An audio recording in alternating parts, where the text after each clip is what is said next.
Bom, galera, então o São Paulo Futebol Clube vem a campo hoje contra o Vasco lá em São Januário e é tudo nosso, né, galera? Vamos falar a verdade mesmo. O São Paulo ele teve um começo meteórico no Zubeldia que teve, sei lá, uma queda brusca, repentina, de maneira até um pouco inexplicável. Hoje pega o frágil time do Vasco e o São Paulo ele tem a obrigação de ganhar fora de casa, porque contra o Cuiabá ele fez o favor de não vencer dentro do Morumbi. Então assim, a brincadeira acabou e o Zubeldia agora ele começa a receber cobranças de vários lugares. Por exemplo, nós tivemos aí um São Paulo jogando contra o Vitória com um jogador a mais, contra o Águia de Marabá com um jogador a mais, contra o Cruzeiro com um jogador a mais e contra o Corinthians com um jogador a mais. Então toda aquela trajetória linda, maravilhosa do Zubeldia, ela começa a ser questionada. Mas e aqui, tem questionamento ou não? Chega aí, chega comigo aí, já vou te explicar. Deixa um like pra dar uma moral no vídeo, se inscreva aqui no canal, que você é muito bem-vindo, muito bem-vindo. Eu vou te passar toda a ficha técnica agora do jogo do São Paulo e Vasco e São Paulo, porque é lá. Antes, só uma curiosidade. O atacante Juan, jovem da base, ele teve uma mudança no seu agente, o seu agente de negociação, empresário ali, ele mudou. E o São Paulo, para renovar agora com o Juan, o São Paulo espera um papo com esse empresário que não conseguiu trocar ideia ainda. Brincadeira à parte, Juan questionado ou não, eu acho que é melhor ele no São Paulo do que fora. Ele ainda é um cara promissor, pode não ser bom de bola nunca, mas ele é um cara muito forte, muito rápido e pode ser que um dia ele se torne importante na história do São Paulo. Então, se você me perguntar olhando nos meus olhos, Gilbão, você tá querendo que o Juan renove o contrato? Eu vou te dizer que sim, eu gostaria que renovasse sim, tá? Ó, o jogo do Vasco e São Paulo, ele é lá em São Januário, casa do Vasco, Rio de Janeiro, às 21h30. Para quem é mais brasileiro, às 9h30, tá? Da noite. E o Vasco, ele vem a campo com um time totalmente assim, dá até dó, né, cara? Sinceramente, do elenco que o Vasco montou. Os caras assim com Léo Pelé e Maicon, God of Zaga. É um time ridículo. O Vasco, eu tava conversando com o Vascaíno e o cara me falou, foi um time ridículo. É inacreditável quanto o Vasco se tornou ridículo. I'm sorry, desculpa a engasgada. E o Vasco se tornou um time ridículo. Quem lembra do Vasco do Eurico Miranda, 98 ali, 97, com o Edmundo, tá louco, cara. Aqueles times Romário, Wilder, Juninho Paulista, Juninho Pernambucano, eles não são um fragmento daquilo, eles não são uma pólvorazinha, um resquício nenhum daquilo lá. Então é um time que o São Paulo tem que ir lá e ganhar. Vai ganhar lá? Eu não sei. O jogo São Paulo fez questão de endurecer o jogo com os seus últimos confrontos, onde o São Paulo não ganha do Inter totalmente desmantelado, desfalcado, 500 caras fora, não ganha do Corinthians, que hoje em dia é talvez o pior time dentre os grandes do Brasileirão. Dos grandes, ele é o pior. Ah, o Fluminense, o Grêmio, tá tudo embaixo lá. Fluminense demite Diniz, melhora da noite pro dia. O Grêmio é um time que nós sabemos que vai melhorar por causa das catástrofes lá no Sul.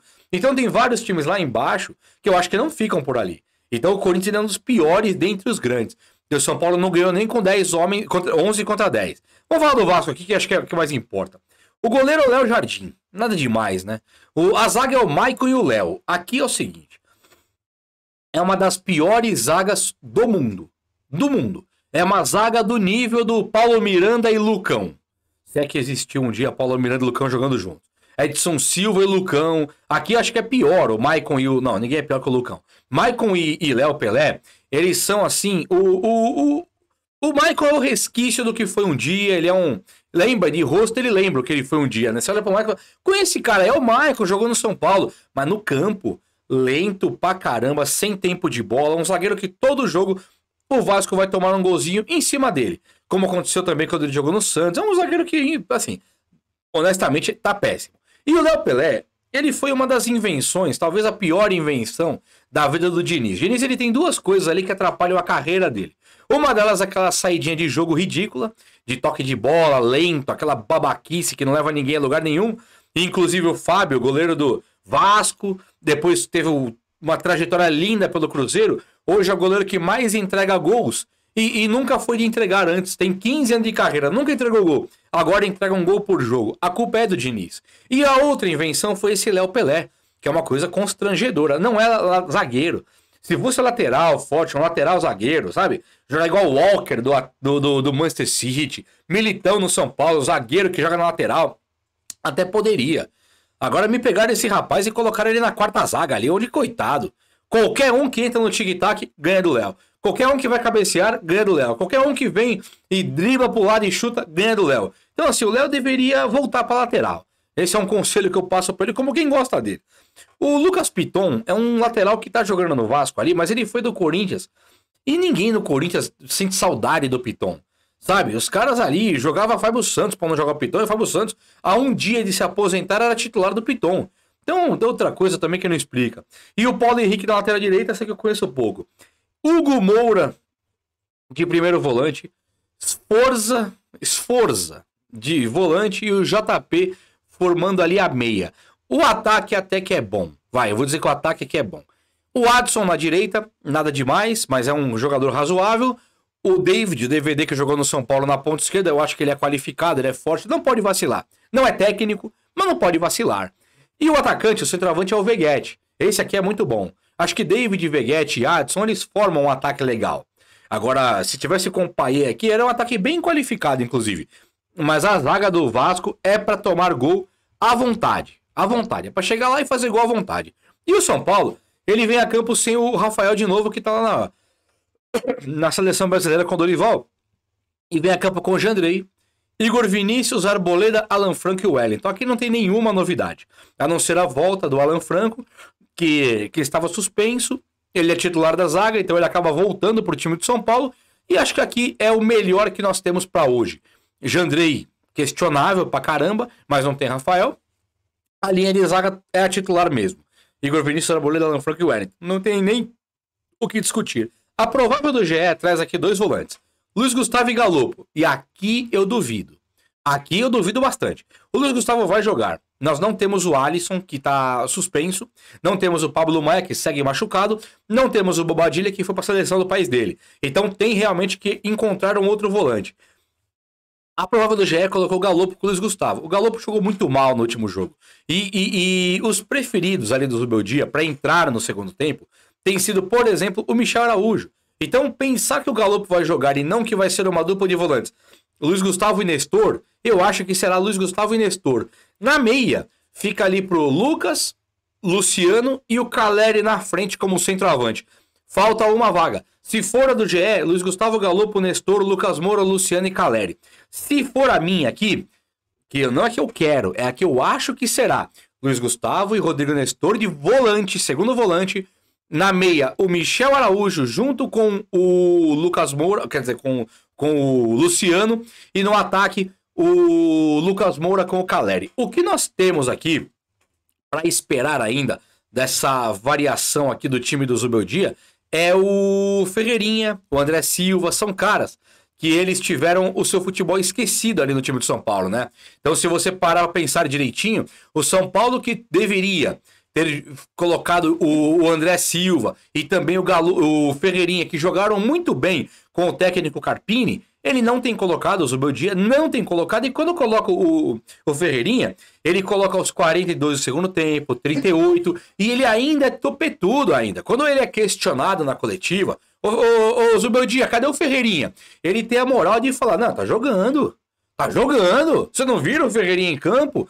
Aí o São Paulino, que é o mais, sei lá, é o mais passivo, é aquele São Paulino que, eu ouvi de um cara uma vez que o Nicão jogou 15 jogos no São Paulo, quando ele tinha feito acho que um inteiro, que foi contra o Red Bull na época.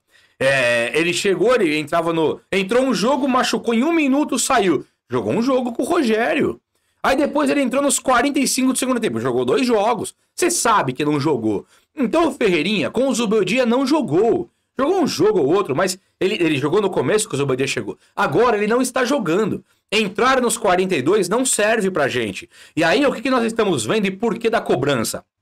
O São Paulo começou com um início gigantesco do Zubeldia e do nada ele parou de ganhar, ele parou de ter bons resultados e principalmente ele parou de ter bons jogos. Teve gente já falando, olha as ideias, escuta comigo aqui, olha nos meus olhos, presta atenção nessas duas coisas que eu vou te falar aqui agora. Eu ouvi gente falando que o Zubeldia, ele mesmo que jogasse mal, que normalmente jogava mal, ele conseguia os resultados. Pode ser verdade. São Paulo jogava mal, mas tinha o resultado, era sorte. E agora que ele não está jogando bem novamente, ele perdeu a sorte e não está nem ganhando. Essa foi a primeira coisa que eu ouvi, dá para discutir. A segunda coisa que eu ouvi, que eu achei um verdadeiro absurdo, é que o Zubeldia, ele só conseguiu ir bem no São Paulo no começo, porque ele pegou o trabalho do Carpini e deu continuidade no que estava certo. Esse comentário me pegou. Primeiro porque o Carpini, ele teve uma vida muito difícil no São Paulo. Ele teve números horrorosos, ele teve jogos ridículos. No comecinho ele foi bem, que ele pegou ali aquela transição do Dorival Carpini, ganhou do Palmeiras a Supercopa, ganhou do Corinthians, quebrou o tabu, depois ele foi muito mal. Mas o Carpini, ele tinha realmente algumas ideias de futebol e ele mudou o perfil de retranqueiro para ser um cara que propunha jogo no São Paulo. Funcionou? Não. Nada. Zero. Ele colocou 3 zagueiros. Eu até pedi aqui 3 zagueiros, o Michel Araújo de lateral esquerdo e ala esquerda. Ele mudou dessa maneira também. Não posso criticar agora a tentativa se eu mesmo era um dos que pedia isso. Então o Carpini, ele tinha ideias que não funcionavam. Não funcionaram. E eu atribuo também a um elenco de jogadores de brio questionável, até de caráter, muitas vezes. Porque pra mim, o cara que não joga de propósito não tem caráter. Eu não sei se os caras do São Paulo não têm caráter. Mas um cara que não joga de propósito, porque o técnico não manda nada, pra mim isso aí não serve pro São Paulo. Eu não confio numa pessoa assim. Então, o Carpini pode ter encarado jogadores que correram muito menos. Porque pensa, quem vai me cobrar? O Carpini? Quem que vai me cobrar? O Belmonte? Eles não corriam. Então o Carpini, tudo isso foi levando o trabalho dele pro buraco. Agora, quando pega o Zubeldia, ele nunca teve ideias exemplares. Ele tem um futebol resultadista, um futebol que pode levar o São Paulo a títulos. Acho que ninguém discorda que o trabalho do Zubeldia, em momento algum, ele foi brilhante e lindo de ver. Aquele futebol do Flamengo, de Jorge Jesus, aquelas goleadas. Nunca teve. O que nós tivemos foi um time muito competitivo, um time bastante capaz e um time que o Zubeldia, ele demonstrou confiança pra gente a ponto de nós pensarmos, contratamos o técnico certo, que sabe ganhar jogos fora de casa e que agora vai levar a gente pro título. E hoje vai ser essa prova de fogo. Hoje, por pegar o Vasco fora de casa, onde o São Paulo tem menos responsabilidade para criar o jogo, para propor o jogo, para dominar o meio-campo, para dar contra-ataques com muita velocidade, o Zubeldia acho que é o jogo que ele prefere. É o jogo da responsabilidade do adversário. O Vasco tem a obrigação de ganhar. Então, pode ser que sobrem uns espacinhos ali pro Luciano, uns espacinhos pro Caleri, pro Lucas Moura, para podermos jogar, fazer gol no Vasco e voltar com a vitória. Se isso acontecer, nós já teremos bastante da ideia do que é o Zubeldia, né? Em casa, tendo que propor jogo, ele falha muito. Agora, quando o adversário tem que propor o jogo e deixa um pouquinho de espaço na zaga, aí é onde o Zubeldia consegue se aproveitar da situação para tentar suas vitórias. Vamos ver que o jogo de hoje ele traz componentes muito interessantes e eu acho que vai ser muito bacana de ver isso aí. Vamos lá, um junto. Pós-jogo vai ser no meu canal coletivo do meu canal principal em live hoje à noite. Tamo junto? Vem comigo aí. Um abraço, meus amigos. Até a próxima. Valeu!